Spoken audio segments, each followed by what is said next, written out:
Hello, welcome to the video. If you clicked on this link before it's publicly available, I salute you.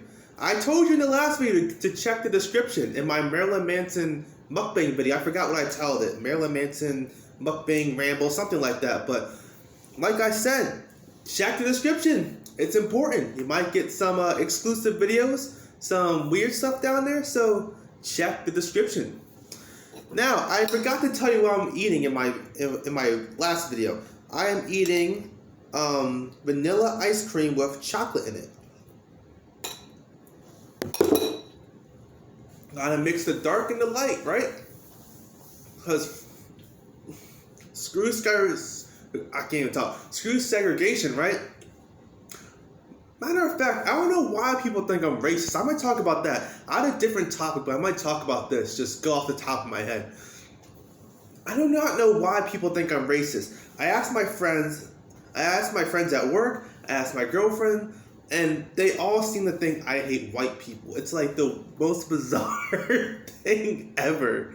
Because it's actually ironic, because in middle school and high school, people were like, "Oh, Josh, you're the whitest black kid I know, you blah, blah, blah." And now, like, not even like 5 years out of high school, people are saying that I am like racist against white people.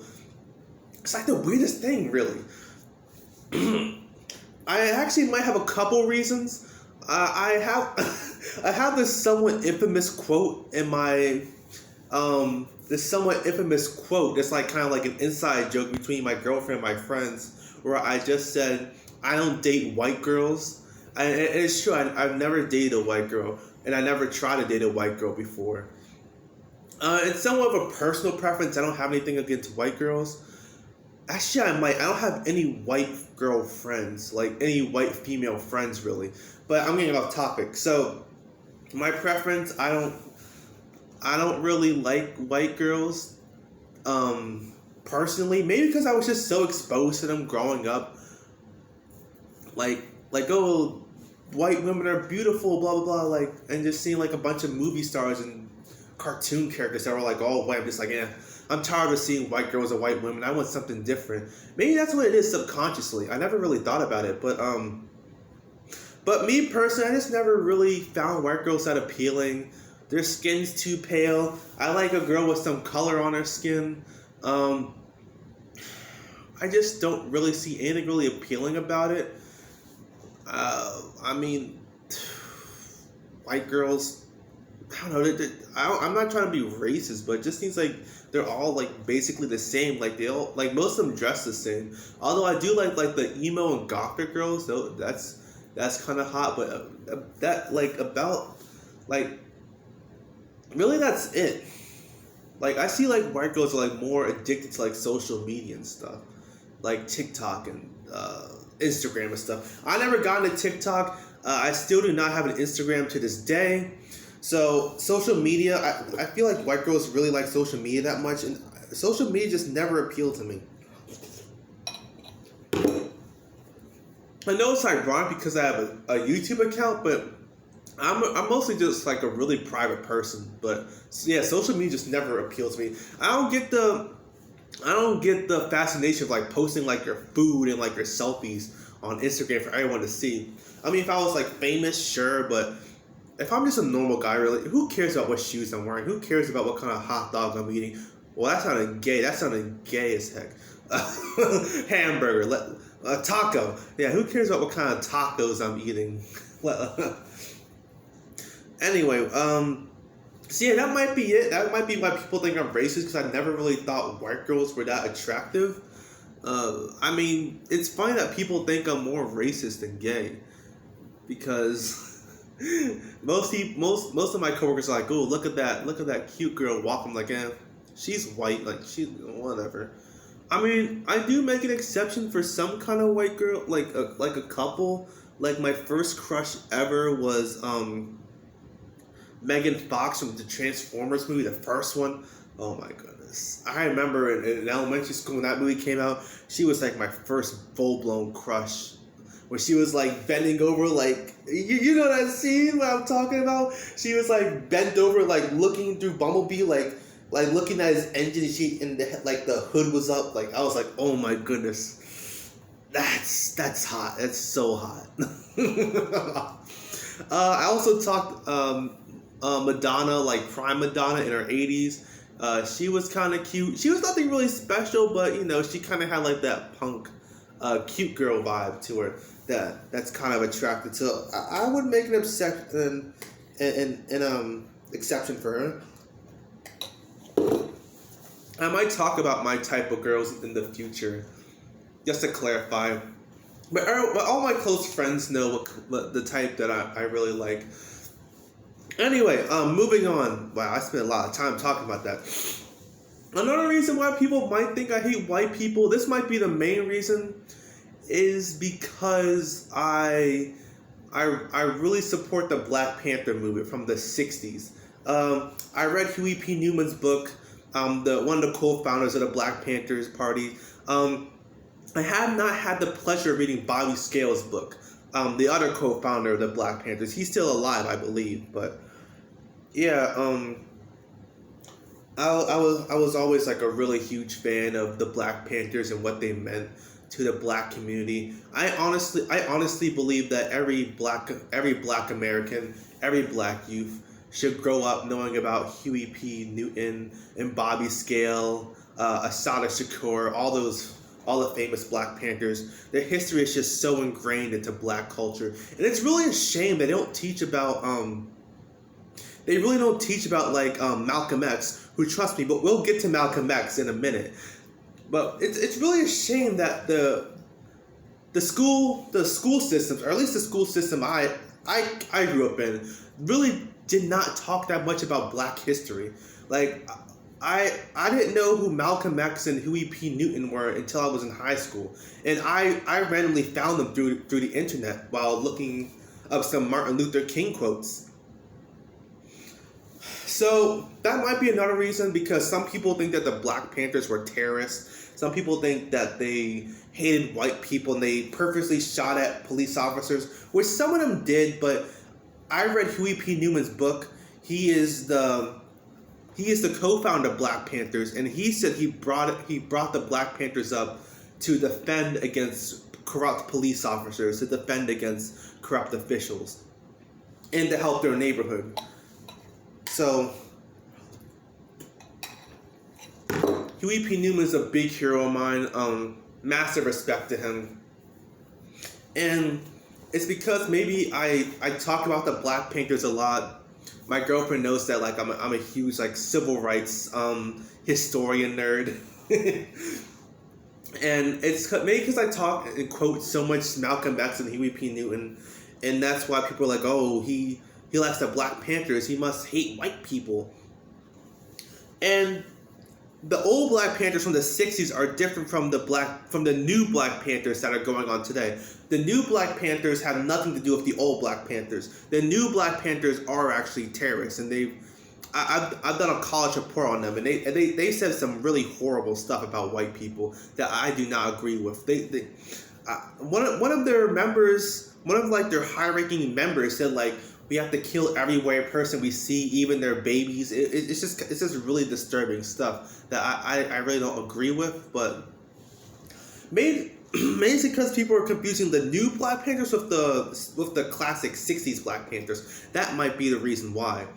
And since they had like the similar name, less educated people think that they're like the same thing, or like the new Black Panthers are like a sequel to the older ones. Where Bobby Scale has publicly condemned the new Black Panthers, saying we're not associated with them. They're not like a sequel, or they're not like a follow-up to the old Black Panthers. These are totally different. It's like a totally different organization.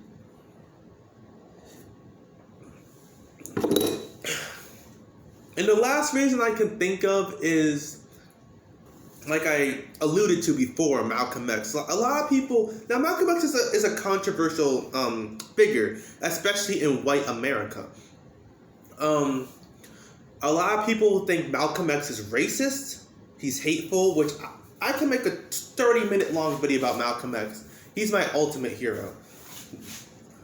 Honestly, with between my own mother and Malcolm X, those are like the two people that have influenced me the most. Without Malcolm X, I can look you in the eyes and say I would not be the same person as I am today. I would be a completely different person. And Malcolm X never existed, or I've never read Malcolm X's book. I would be a completely different person today. I promise you that. I might do a video about the history that I've had with Malcolm X because he's had such a big influence on how I view the world and how I view the black community. So, I'll just give you a brief description. So, I'm a huge fan of Malcolm X. He's inspired me so much. He is the ultimate black hero, in my opinion. Probably the greatest black man who's ever lived, in my opinion. He brought pride and power to the black community when it was a time when being black was seen as shameful and disgusting. But a lot of people said he's racist, and I can understand why, because he said that white people were... He had some crazy beliefs. Like I said, I'm a huge fan of Malcolm X, but I don't believe in everything he said. Him and Elijah Muhammad, which is his mentor, right? They had a theory that white men were created by a devil scientist, and so that's why they're like so evil and corrupt, and why they're so like mean to like other cultures. And Malcolm X was publicly calling white people like white devils and stuff. In which, like I said, I don't believe he was racist because he regularly went on white talk shows and television hosted by white people, and he would just talk and debate with them. Now, he did have a change of heart when he went to Mecca. He definitely softened his views on white people, but I can definitely understand why people thought Malcolm X was racist. Now, I have a theory. This kind of evolves from Malcolm X's theory, and also something that my friend told me. Now, I believe that there are two types of racism.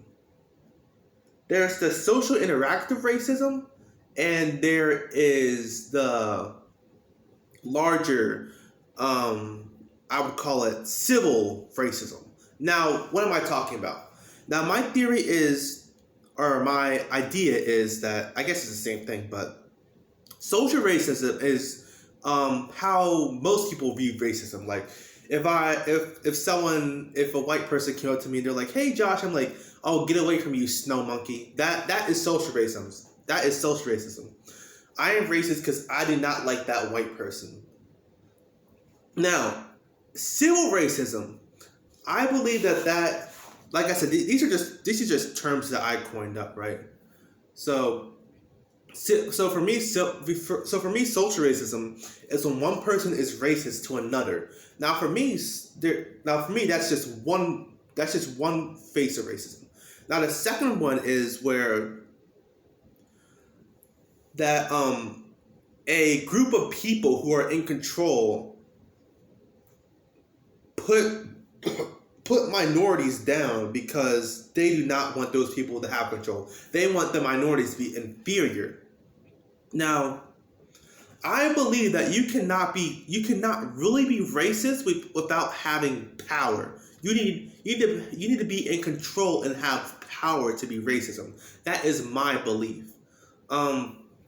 So like white governments keeping black people in ghettos, that to me is civil racism. They are using their government and political power to keep black people in these small ghettos where there's like a bunch of guns and drugs and just let each other shoot each other and get high off drugs. That to me is the larger civil racism, the racism in power. So like I said, that's why I kind of argue that black people can't really be racist. And when they're like, "Oh, black people can be racist," they're usually referring to like what I said, the social racism, where it's just like, "Oh, I don't like white people because blah blah blah." But for me to be truly racist is to have power. You need to have power to be racist. And I really want you guys to comment. Tell if you made it this far in the video. I know I'm like 15 minutes in right now, but leave a comment in the description. Do you agree with me? Do you think you need power to be racist? I think you cannot truly be racist. You cannot truly discriminate against someone unless you have power. If I have a store which sells food or whatever, and a white person comes in, I'm like, oh, we don't like white people around here, get out. I am using my power as the store owner to be racist against the white person coming in. That's what I believe racism really is. You have to show your power to be racist. I mean, think about this. Nazi Germany. A lot of the Nazis were racist, of course. They hated Jews. But is it racist for Jews to hate Nazis? Or, I mean, I guess, is it... It's kind of weird to say because they're both German, right? All right, let me say this. Is it prejudice for Jews to hate Nazis? A lot of people would argue no, because Nazis are evil, right? Nazis killed millions of people. So it's the same for black people, right? We can discriminate against white people because of the crimes that they have done to us. I'm just going to leave you with that. Just think about that. I don't think black people can be racist. I'm not really sure, actually, but in my opinion, I don't think they can be racist because they don't have power. Like I said, the Nazis had power, and they had prejudice against the Jews. So the Jews are the minorities, and the Nazis are the ones in power. Like I said, can Jews have prejudice against Nazis because they're the minority? They're the ones under oppression. That's all I gotta say. Like I said, racism is in the power. You have to have power to be racist. Peace.